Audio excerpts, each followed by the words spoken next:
sektornya properties dan real estate. Periode book building ada di tanggal 12 Juli sampai tanggal 20 Juli 2023. Rentang harga book building ada di 100 sampai dengan 108. Dengan jumlah saham yang ditawarkan itu sebanyak 2.407.408 lot ya. Nah, seperti biasa sebelum kita masuk ke pembahasan IPO, disclaimer bahwa video ini saya buat sebagai media informasi dan edukasi kepada teman-teman, juga sebagai bahan pertimbangan teman-teman apakah nantinya akan ikut meramaikan parade IPO 88 2023 ya. Oke, langsung saja kita mulai pembahasan IPO dari PT HBAT atau Hebat ya. Oke teman-teman, kita langsung masuk saja ke pembahasan prospektus IPO saham HBAT ya. Nah, ini ada jadwal penawaran umumnya. Akan memulai masa penawaran umum pada tanggal 1 sampai tanggal 3 Agustus 2023 dan akan listing di Bursa Efek Indonesia pada tanggal 7 Agustus 2023 ya. Nah, jika jadwal ini tidak ada perubahan, maka HBAT ini akan listing bersamaan dengan saham IPO lainnya yaitu FOLK ya. Kemudian untuk keesokan harinya di tanggal 8 itu ada banyak juga yang akan listing di Bursa Efek Indonesia ya. Nah, dari parade saham IPO 88 ini ada 3 yang sudah menyatakan cancel ya untuk IPO-nya, yaitu ada AKSL, ada Zeus dan ada Mutu ya. Kemudian kita akan lanjut ke pembahasan selanjutnya yaitu mengenai penjamin emisi efek atau underwriter ya. Jadi yang akan menjadi penjamin emisi efek pada IPO-nya Hebat ini adalah PT Lotus Andalan Sekuritas ya, dengan kode broker itu YJ ya. Nah, untuk histori dari YJ ini terakhir YJ itu mengawal saham IPO Chips ya. Chips itu dikawal YJ dan berhasil tutup di zona hijau ya. Chip kemarin berhasil arah selama 4 kali ya teman-teman. Kemudian kita lanjut di sini mengenai struktur IPO. Dari IPO yang akan dilakukan ini sebanyak-banyaknya 240.740.800 saham baru atau mewakili sebanyak 23% ya dari modal ditempatkan dan di sektor penuh, dengan nilai nominal ada di harga Rp25, rentang harga ada di 100 sampai 108 per saham. Kemudian jumlah dana yang akan dihimpun dari IPO ini sebanyak Rp26.600.000 ya.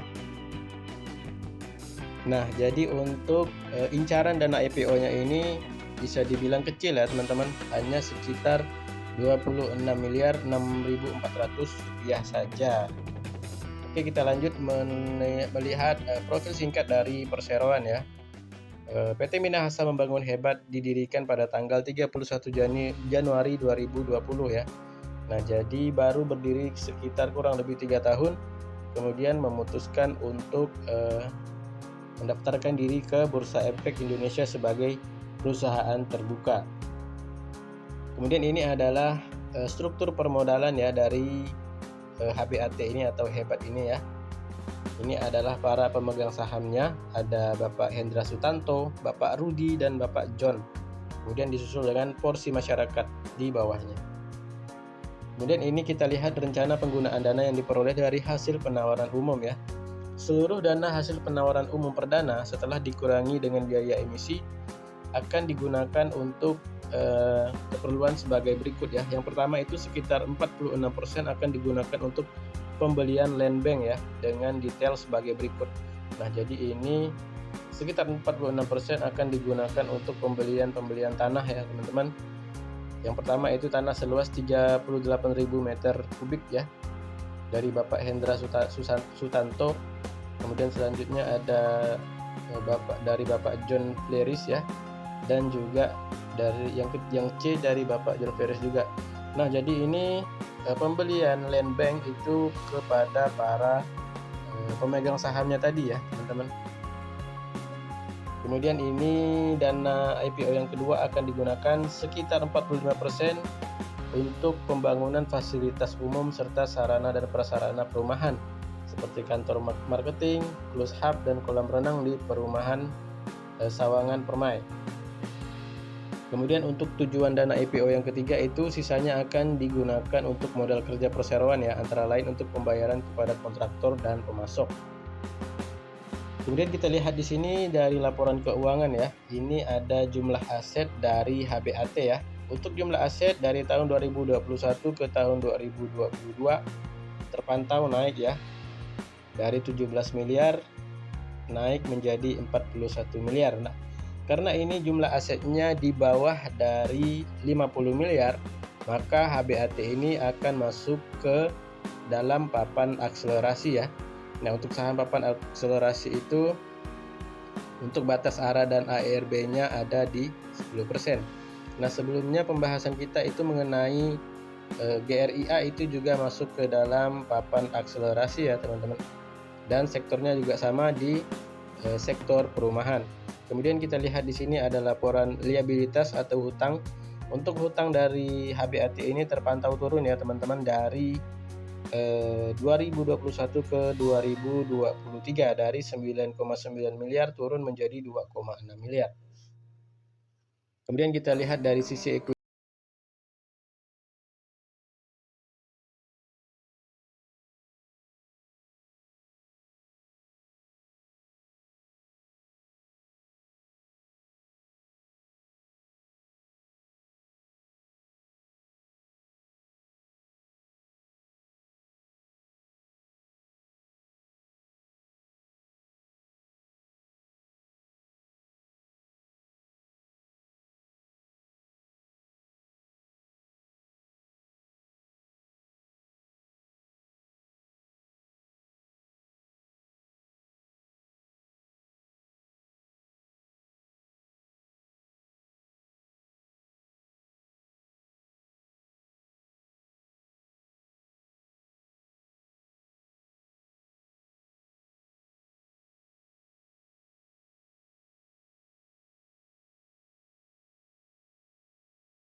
Ya.